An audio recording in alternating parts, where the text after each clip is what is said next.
Oh, that was the Vice Mayor's phone I hit with the gavel. Call to order. Work study meeting, October 6th, 2022. Clerk, please call the roll. Councilmember Kinzinger. Present. Councilmember Dickinson. Here. Councilmember Hepperly. Here. Councilmember Schumacher. Present. Councilmember Packard. Present. Vice Mayor Hunt. Here. Mayor Plaguta. Present. We have a quorum. Thank you, ma'am. Ma'am, welcome. That's it. This is your show today, right? It's all you. Sir. Good afternoon, Mayor, Vice Mayor, and council members. So today we're going to be talking about the comprehensive fee analysis. This is a process that I'm very excited about. It's something that our town manager had thought to really work on consolidating, and there's a few reasons for that. Best practices among other cities and towns do provide consolidated fee structures, and there's quite a few reasons for that. So we'll go through the main points of why this is necessary. First of all, with a consolidated schedule, it makes it easier for our residents as well as our staff to locate particular fees. It's easier to find the backup for those as well as know where they are in all of our documents. Right now, we have fees that are spread across different resolutions, town code, as well as individual department policies when authorized by one of those other measures. Additionally, right now, each individual department reviews those fees on a separate basis. Sometimes there's not a routine, annual review with those fees to look at those fees to make sure they're adequate for the services being provided. This is something that will allow that process to be centralized to where we can really take an in-depth look at that and make sure that we're able to provide the best services while capturing the revenue that needs to be captured in order to continue to provide those for future generations. And with cost recovery, right now it's unevenly applied across all departments. There's been little to no analysis in that area in the past. For certain fees there was at one point in time, but there hasn't been an in-depth look at it, especially across the board. So these are all things that we're trying to rectify with this process, where we're focusing on the consolidation, the centralization, the cost recovery, all going into that comprehensive fee schedule. That'll make it easier for our residents as well as our town staff, and we'll be keeping things equitable for the services being provided, and make sure that we're in competition with our peers and not exceeding or too far under the fees that they are also charging their residents. So as we go through this process, it's going to be very in-depth. We work closely with the legal team to make sure that all the applicable laws and statutes are followed. We don't want to be in violation of any other state law or federal laws where we're charging these fees. We also need to do an in-depth analysis of the service cost. That's both indirect and direct costs associated with providing that service. We're going to be looking at it at an activity-based costing level, which means we're going to look at each fee and go, okay, how much time is spent by our staff on this type of activity? What kind of resources have to go into providing that service, and how do we recoup that cost? So all of that is part of this process, which is why it's a multi-month large undertaking. And then we also want to evaluate any pricing factors and any rationale for any subsidies. There may be certain areas where we don't want to recover 100% of the costs. And those are what we're going to be getting into for our discussion today, to see if council has any input as we're starting this review of our fees.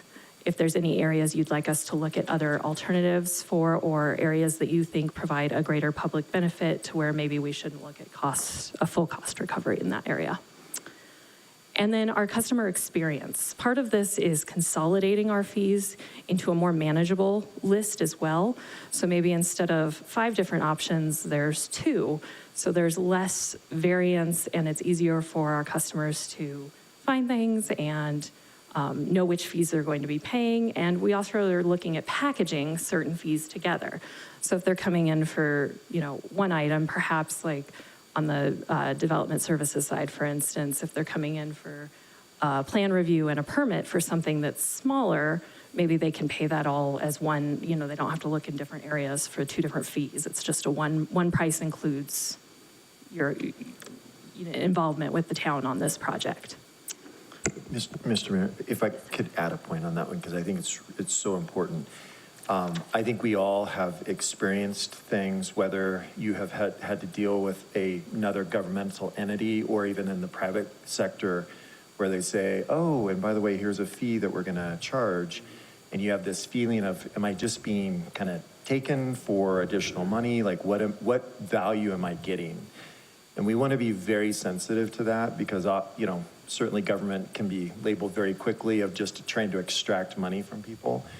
So this is where time comes in. So when people are going through permitting processes, we want to be very aware of, if we're charging someone a fee, that we are doing everything we can to respond back to that customer as quickly as we possibly can. And that all of our fees are completely justified. So that customer experience, you don't build animosity from residents thinking they're already paying taxes. Why am I having to pay all of this additional stuff, and what is it going towards? So going to be very important on that as we go through line by line of all of these fees.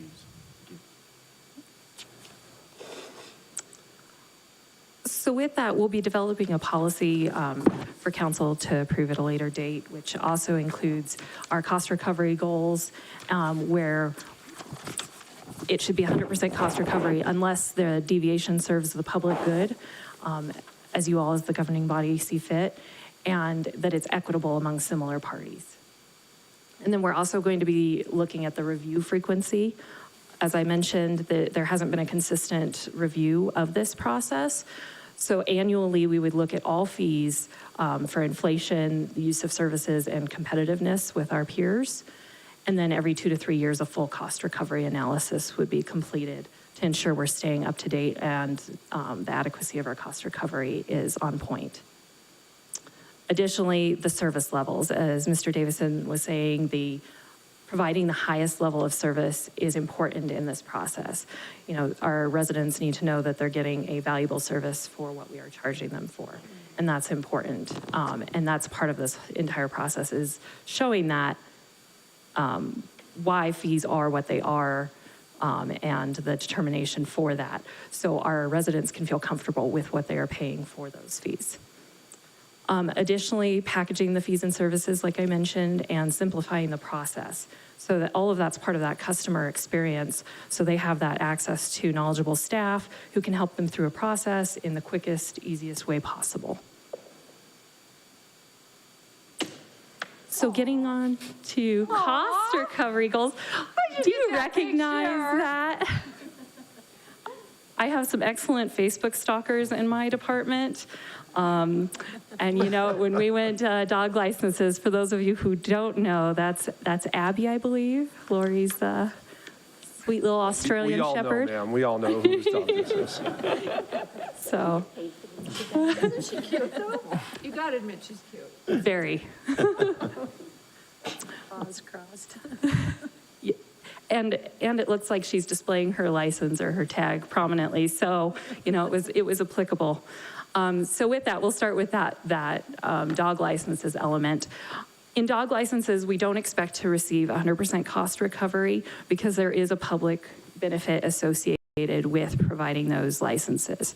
When people register their dogs, they are having to provide that rabies certification, and it helps keep the community safer, essentially. And then we could offer a variety of things that other communities are offering, like we do currently offer multi-year discounts, but other communities do offer senior discounts, sometimes discounts for multiple dogs. Those are all things that we'll be exploring as we go through this process. And what I'll do is I'll just touch on each one on the slide, and if any of you have any comments about your vision for any of those fees, please feel free to speak up. And then fingerprinting, right now we would propose 100% cost recovery. However, There are a lot of people in our community that get their fingerprints done for work-related activities, such as educators. So maybe there could be an element where there's a reduced cost for those in certain lines of work, like educators or nonprofit work. Additionally, false alarm response. The policy recently changed to where they're responding to every call, even if it could be a false alarm. So there's greater cost associated with that. That's one where we should recover 100% of the cost, and possibly escalated cost scale for those that continually have false alarm occurrences.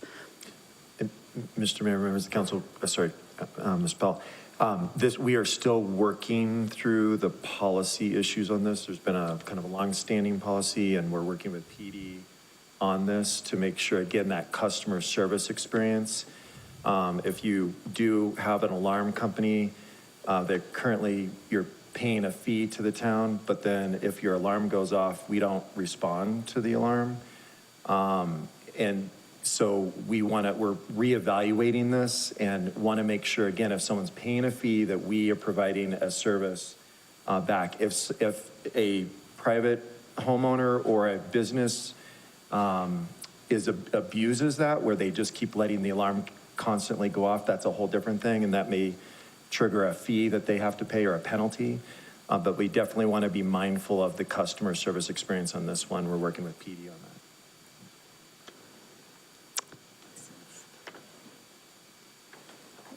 that. Any comments or questions before I move on to the next slide?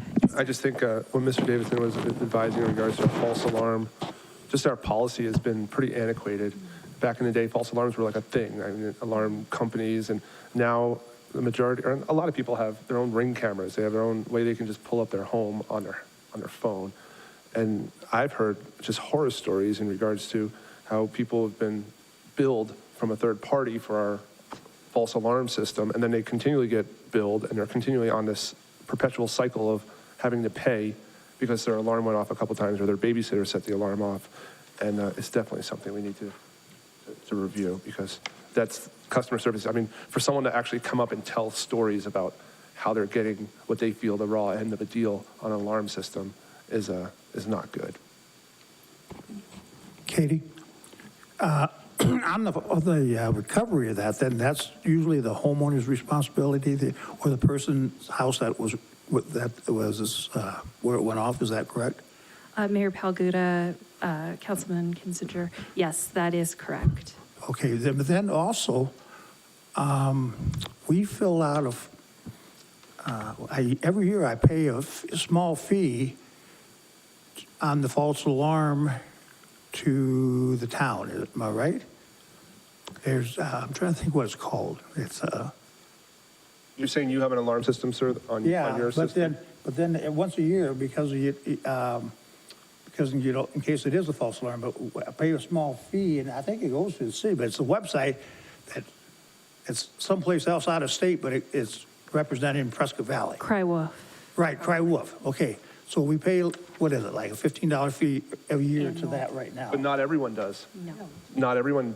At one point, you must have had some sort of false alarm response. No. Because there's some citizens, I'm not quite sure of the details, and maybe you have it. And that's part of this process I think we're going to look at, because I believe in our code it's $15 annually, and then there's $15 for the false alarm. It looks like some companies are charging that, others aren't. Okay. So there's an maybe that's inequity potentially among, our citizens because of that. But then the councilman shouldn't have to pay $15 as a citizen who hasn't had a false alarm, and he's still working that. It was Simply Safe is what I had, and they said you had to check with the town or something, and they said, yes, I had to fill it out and pay it every year. And that's part of in our policy right now, how it stands, I believe that is the case, where it's an annual cost, and it's in addition to if there's any false alarm, things on top of that. So we probably definitely needs to be looked into. So I should or should not pay that? I would pay that. Okay, Ivan. So that kind of sounds like false alarm insurance, almost like you pay $15 up front as insurance, and then if you have a claim, so to speak, then you have to pay the $15 on top of it. Is that kind of how it's Well, that's why we're going through the process, I guess. Mr. Mayor and Council, I can tell you that that actually has been modified now probably 5 times over the last 10 years. And it's a constant effort to find the right balance because the PD will come in and say, we're just getting hammered by all these false alarms. And so we've got to find a way to encourage people not to have all these false alarms. And they're caught between the companies and the customers. And so truly, this policy has been modified over the last 10 years this way, and then they've tried it this way, and then they've tried it this way. So it's not something that hasn't been looked at, but finding the sweet spot has been hard. I think at one point, I think the chief's in the back room, I think if we pulled the numbers and saw exactly how many actual alarms were legit burglary alarms based off of those numbers, we could kind of correlate where exactly we're at. I mean, I'm sure there's some jurisdictions that aren't even responding to these.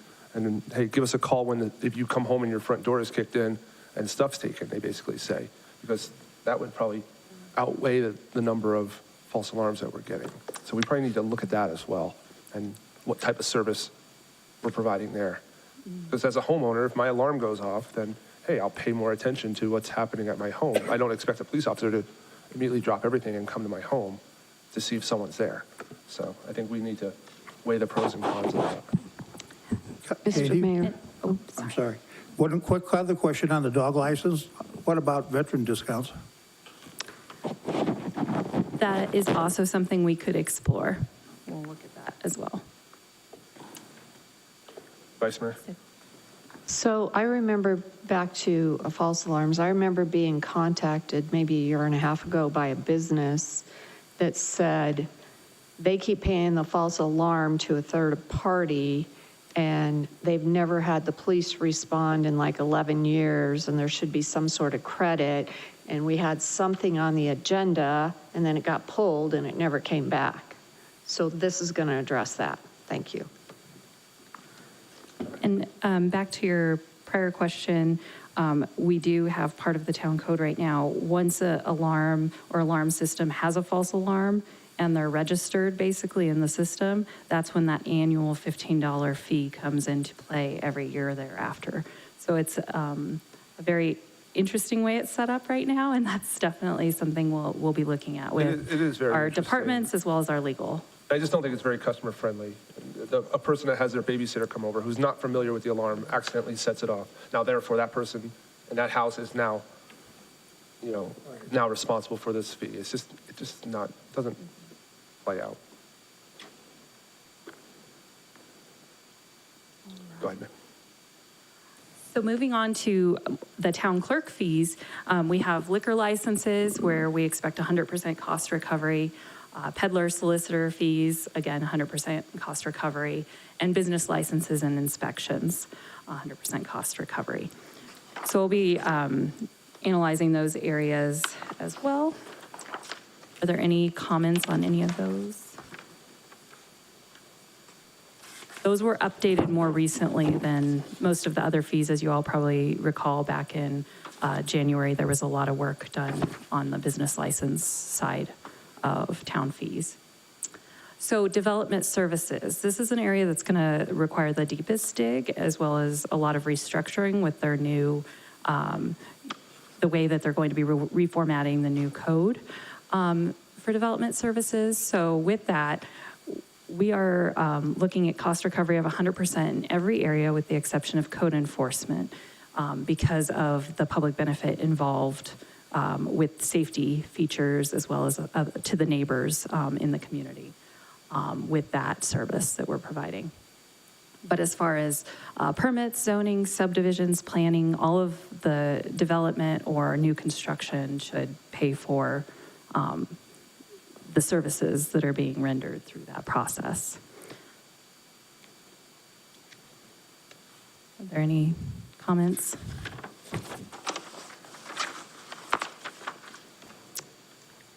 So community services, this is an area that's a little more fun for our residents as well as our staff. We have our facility and field rentals.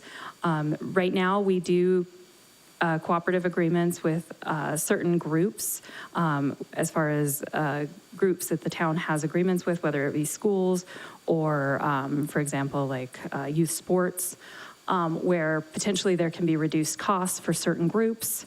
We just need to make sure it's equitable across the board for any type of entity that is similar in that respect. Yes, sir. Mr. Mayor and Council, if I could pass on, the councils in the past made a specific decision not to recover full cost for youth programs, and that was actually put in the resolution. So the current resolution actually states that. And so that would again be something that you might need to consider or want to consider, but that's the current policy, that we do not, that we subsidize youth programs. Mr. Mayor, but I'm on Friends of Prescott Valley Parks and Rec, and we are instituting a program where we're going to have scholarships for anybody that wants them. So This is just consider for that field too. rentals. Oh, field rentals, I'm sorry, I thought he correct. meant all youth sports. Right. Oh, so only field rentals, not classes. I don't recall Misunderstood which you, I'm ones, sorry. but I know field rentals were Oh, I'm sorry. part of it. Field rentals are subsidized, but then classes are as well. Currently, we have adult programs paying greater than 100% cost recovery to offset the children's programs that are at 50% cost recovery. So those are things that we'll look at to make sure we're more competitive with our neighbors while keeping things affordable for the residents in our community.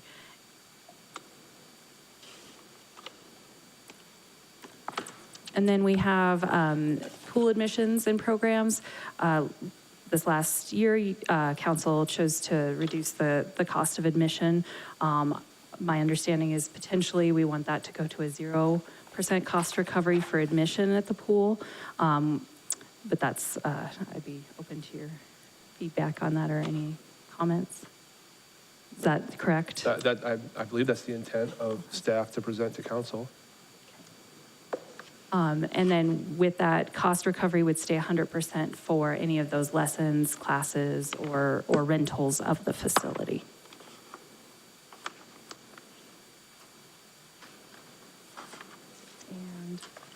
And as far as the other general programs, it's youth and early childhood that are at the discounted. Teen is at 100%, and adult is 115% at least, and then seniors at 100% currently. So miscellaneous services. So we have public records requests where we would expect 100% cost recovery for commercial requests. That's a very small piece of the public records we get, and then 100% cost recovery for the photocopies or audiovisual video materials that we're providing. So if we're providing a CD to somebody or pages and pages of documents, there would be a cost associated with that. Mr. Mayor and Council, if I could point out, we actually only charge $10 for a commercial. We that really isn't 100%. We just picked a number and that's what we charge. And that's just, there was no desire to get into the middle of that in the past. So how does it work if someone goes to the police department and requests a police report? That has a fee, correct? It There's depends no on fee? whether it's paper or electronic. If it's electronic, the PD may be charging, the town is not. The PD has its own charges. What, I'm And sorry, if it's a clerk? victim, it's always free. No, a non-victim. What if I just want to know what happened at my neighbor's house? 'Cause I saw There's bunch a of cops? cost associated with it So there's a currently. cost associated with that, but we don't charge a cost associated with an individual that just wants to make 100 requests? about something. There's state law that prohibits us. Oh, sorry, would you like to? We can charge for the physical costs of the records, but we can't, and we can charge in some cases for the cost to do other things, but we can't charge for looking it up. The time of our staff. And so there are some very specific limitations. Sure. Have we, and we've given the PD the authority to have their own fees separate from the rest of the town fees. What would stop someone from making a freedom of information request through the clerk for what happened at their neighbor's house as a police report and get it for free? And there wouldn't be anything that would stop that. So we only charge them if they go to the police department, but not if they came through the clerk's office? If they go directly through the PD has its own fees. If they come through us, we generally let the PD still do it and they charge their fees. I think that we need to be one or the other on that. The police shouldn't be charging over there if they can just come Yeah, over. I'm not sure exactly that happens a lot anyway, so I'm not sure that exactly how that would be handled. The bottom line is that we haven't looked at the costs for a long time. Sure. And in the past, we did mostly paper responses. Now we're doing mostly electronic, and those are most of the time free.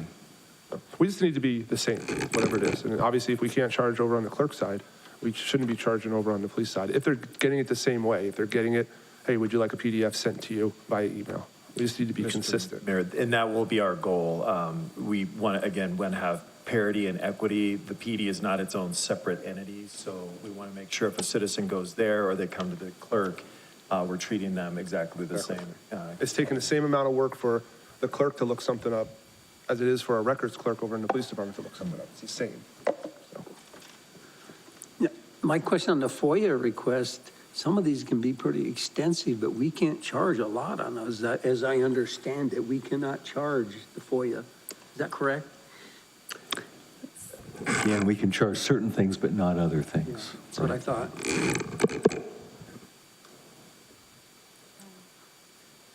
And with that, we also are looking at, there will be a need to have a new policy in place for the body-worn camera footage as far as there's some cities and towns that have particular fees in place for the time it takes to review certain videos and things like that. But our legal team's starting that process with our PD with this new program that we're bringing about. So that'll all be included in this process. Mr. Mayor, members of the council, too, and Ms. Pell, I would hope long-term that it'll be our strategy. I just personally, I'm a big believer, the more we provide to the public online, where they can easily access our records and print out at their own home, whatever we're doing, whether it's everything related to development, zoning, development agreements, all of the items Katie's going to highlight on, budget books, CAFRs, general plans, strategic plans, as much as we can possibly have available online in a consolidated way so that residents can easily see what we're doing. That's going to be the long-term goal, and that's going to be another project that we'll be working with the clerk's office on and our software system of how do we provide as much information as we possibly can to the public so they don't have to come in and do public records requests, because what we do is of the public nature. So if you had something like that was already on the website that somebody requested, would the clerk's office be able to just send them the link? Mm-hmm. They would. Mm-hmm. That's an acceptable response. Mr. Mayor, Councilmember, yes, we've already started to do that. A good example is our general plan, which is multiple pages. We've given residents, if you want to pay for the copies, but otherwise we'll send you an email with the link, click on it, and you can either look at it online, download it, or print it at home, and people are taking that option. Great. So I had a quick question also on the policy for the body-worn camera footages. That's all public information once we do it? Mr. Mayor, Councilmember, yes, it is a public record. There are redactions that will have to be made with certain footage, so that will go through its own process. But generally, most of all of that stuff is of a public record nature. Wow. Okay. I know that Fatima is quite busy, and I hope that there's a staff person that is dedicated to doing all of that online work, putting all of those things on, and I'm assuming that we've already looked into that. Yes, the police department has their own records division. They will be handling all the footage for the cameras, and we are still taking care of everything else for the town. Thanks, ma'am. So as Mr. Davidson was saying, as far as budget books and our financial reports and general plan, we do offer those printed to people if they so request. Over 8 years at the town, I've had one request just recently, actually, for a budget book, where somebody, a resident, was interested in purchasing one outright. But other than that, it does not come up very frequently. And then we have, because of the availability online.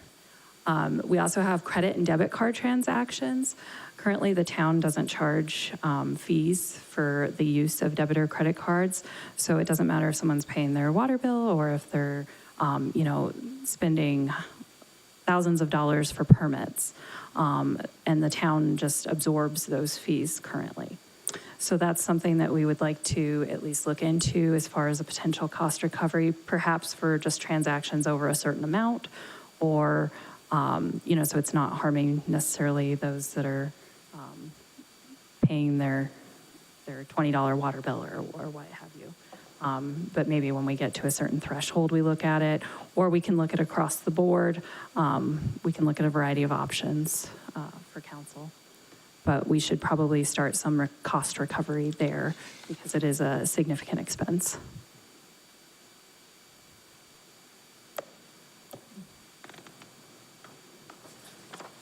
All right, so with that, that's it on the cost recovery side. So our timeline moving forward, we're looking over the next 2 months of having a lot of internal staff meetings where research is being done as to the activity-based costing of certain activities and the services provided. Following that, we'll be comparing that to our municipal peers and proposing our fees based on the cost recovery goals that we've presented today. Then during January and February, we'll have the legal department reviewing everything as far as the final fees go, or what we're going to be proposing, to make sure there's no issues there. And we'll be preparing all the town code changes, as well as updating any policies that need to be updated to remove those references to fees in all those various places.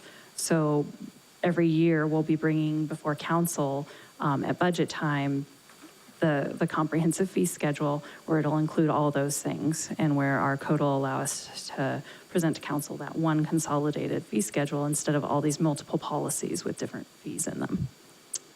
And with that, by March, we're going to present to council those fees for possible adoption, and with a July 1, 2023 expected date.